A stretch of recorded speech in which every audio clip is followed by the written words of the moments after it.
Okay, so what we have here is a Keen flat slide carburetor off a KTM 300 dirt bike. Now, the reason I want to show you guys this today is A, it's probably one of the more modern carburetors I'll come across in these videos, but B, we're going to talk about the way a slide carburetor works versus your standard CV or constant velocity. So in these slide carburetors, when you twist the throttle like that, you're literally, with a cable that comes down here attached to the slide, you're pulling up the slide. And when you do that, you can see all that extra airflow that's gonna go to the motor. So when you twist the throttle, this opens up, the bike goes ring, it really gets a lot more air, which then sucks more fuel in, okay? So what's interesting to note about these is you do tend to get a bit more reactive performance, but you run the risk if you just totally gun the throttle, you could, sort of put too much air in the bike, not enough fuel, and it might bog down a bit. Now that part aside, the internals and whatnot, you're gonna find when we tear this apart is very similar to a constant velocity carburetor. So let's have a look here. These slides always just screw off. And there goes your spring.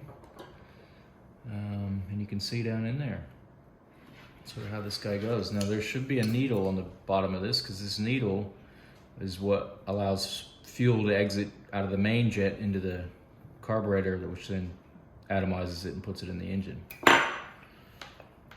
So once we got that out, I mean, we're kind of lucky here. The customer's given us this. It's not too bad. We're just going to take it apart and do some ultrasonic cleaning and do the jets. He's convinced the carb needs a clean, and that's why the bike's not running well. So we'll take his word for it and see what we got here. All right, I had to go grab my wrenches here, but you'll see me in these videos. I'll always use Swiss tool Allen wrenches. Now these ones have paint, they're a little beat up, but I find these the best Allen wrenches that you can buy. They've always lasted me a long time. They never strip, they always fit, so I stick with them. And thank God that the Japanese put Allen head screws on these. A lot of times you'll be dealing with Phillips head screws. And before you ever tear into a carburetor, I highly recommend you get a set of what's called Jis screwdrivers. It stands for Japanese Imperial Standard. Now these are made by Vessel. It comes in a kit. This is actually an impact. That's why it's got the metal where you can put it on a stubborn screw, whack it with a hammer, and this is actually on a cam, and it's going to twist 15 degrees like an impact driver. But essentially what happens is the Phillips bit on the end here is mated perfectly to all the Japanese Phillips bits that they used in the olden days. Now, luckily, we're not dealing with that because this is an 03 KTM, but you'll learn to appreciate the little things in life. All right, so those are done. Let's see if we can yank this off.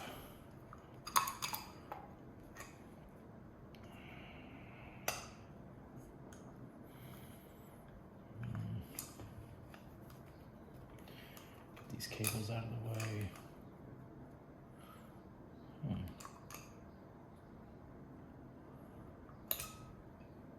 Let's see.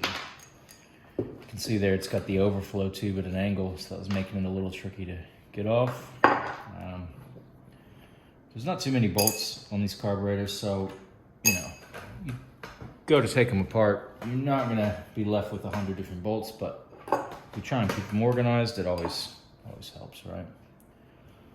Okay, so here's the guts of the thing. I always like to have a look just to see where we're at. Let's turn that light on there for you guys. That's not too dirty. I mean, even in the bowl's kind of mucky. It looks like it's sat, the customer said it sat for a few years, but I'm looking here. We've got this looks like our choke circuit there, which is a tube. I'll show you some special wire we can use to clean this because that's not a removable part.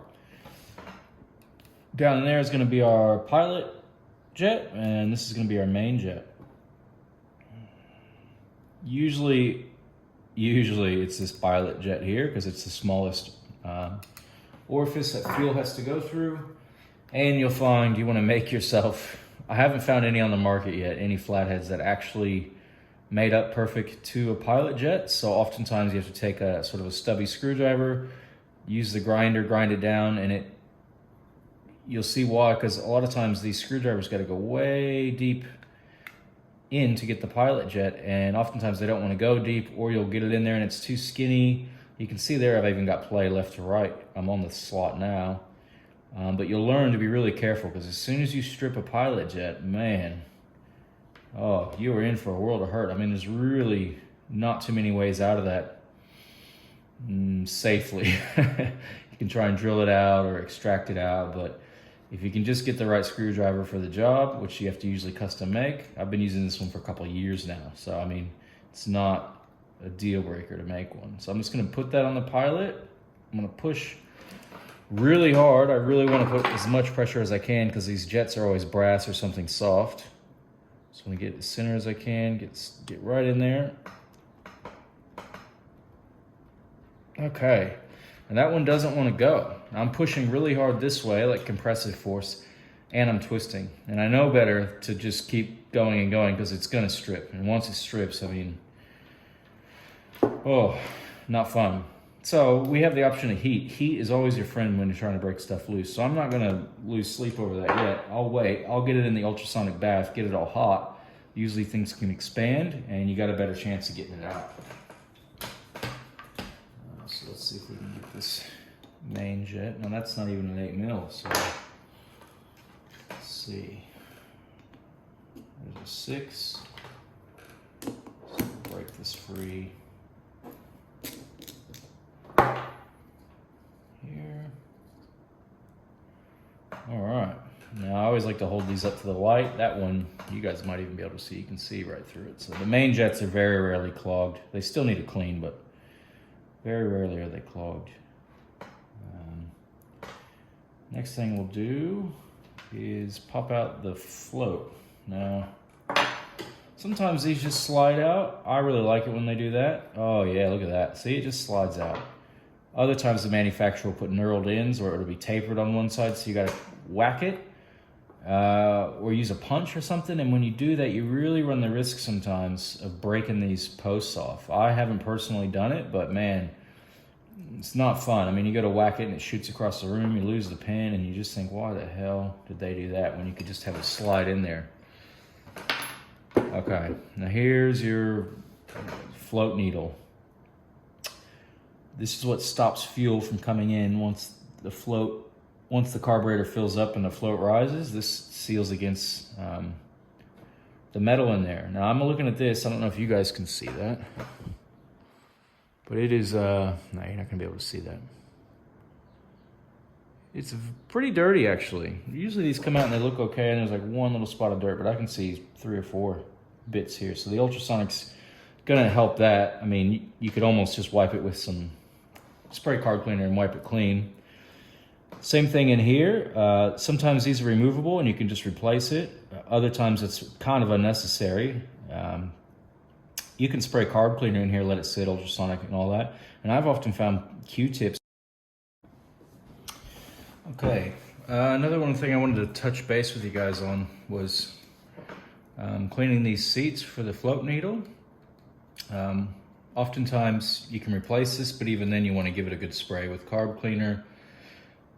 And I find using actually a Q-tip just to get in there and clean. And if you're feeling real frisky, you can put it in your drill bit and stick it down in there and let it spin, and just check to make sure there's no cotton. But that will usually be enough to clean the surface. Now, if you got damage in there, scratches, or it's just really old, you can oftentimes replace them, but we won't be doing that for this model Carby. So we won't get the pilot jet out right away. We'll wait till the ultrasonic heats it up. But let's talk about the choke circuit right now. Now the word choke, back in the day, if you wanted more fuel in your car on a cold morning, you would literally pull the choke and it would close off circulation.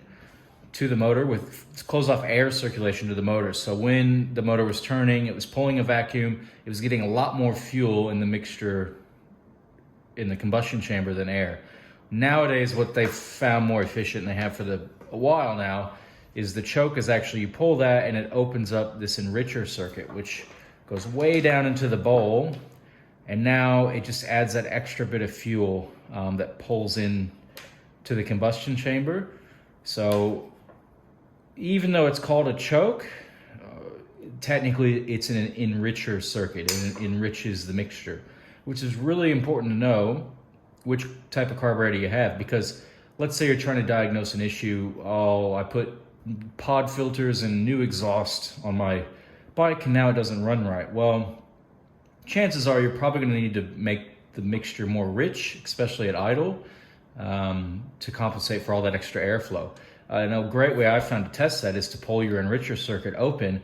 Does the bike run better, or does it bog down and die? If it starts to run better and reacts positively to that extra fuel, you know you can probably put some bigger jets in and get a good result. So little tricks like that are nice to know.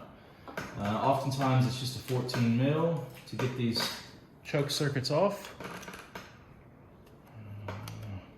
That's a 13. It'd be good if I grab the right wrench. Here we go. Break that loose. You'll often see it's just a brass plunger with a spring. And what that plunger does is it closes an orifice or allows fuel to flow through it. So there you go. So that's literally all it is. That goes down in there. And if you ever have a real stuck plunger, this is an awesome time to pull it out, clean it with some red Scotch-Brite. You can even put some assembly lube on there, a real thin film, and get in there and clean. And you'll be amazed how much nicer it feels to have a circuit that opens and closes properly. But you want to take that off before the ultrasonic cleaner. That is your idle mixture control. What that does is set the height of the slide at idle, at basically when you're not touching the throttle. How far down does it go? How much air does it let through? Because I don't have the bike here, customers just drop these carbs off. I'm gonna actually leave that. If you wanted to pull it out, you could count how many turns in until it stops, write that down, and then clean it, reinstall it, and back it out the same amount of turns, which is often something you'll see on a fuel mixture screw as well. But because there's not much benefit to cleaning that here for me, because it's not extremely dirty, and I don't want to lose the customer's idle set point. A half a turn one way or the other can totally throw it off, and then we start looking at other things. We don't want to do that. So I think what we're going to do now is pull that fuel mixture screw we just talked about. So same thing I just discussed here. We want to count how many turns out this is from full stop close. So to do that, I'm going to put my little screwdriver in and count. Break it loose here first. Okay, so we're going in a half a turn, going in one turn, one half, it's still going. It's right just after, so about 1 3/4 turn until it stops. Oftentimes you will find factory carbs set at 1 to 2 turns out, 1.5, maybe 2.5 turns out. Typically they're about 1.5 out. So this is 1 3/4.